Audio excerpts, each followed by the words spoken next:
जम्मू व कश्मीर के पुलवामा ज़िले में गुज़श्ता हफ्ते खुदकश हमले में जहां तकरीबन 45 सीआरपीएफ एहलकार हलाक हुए, वहीं इस हमले में कई मकानात भी बुरी तरह तबाह हो गए।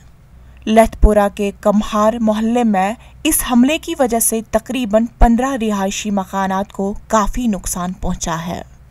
बच्चे दार दरवाज वसित पे शीश वज मगर गई जख्मी बसन बात रोद कहें मान बसाओ ये कत बसो कहें।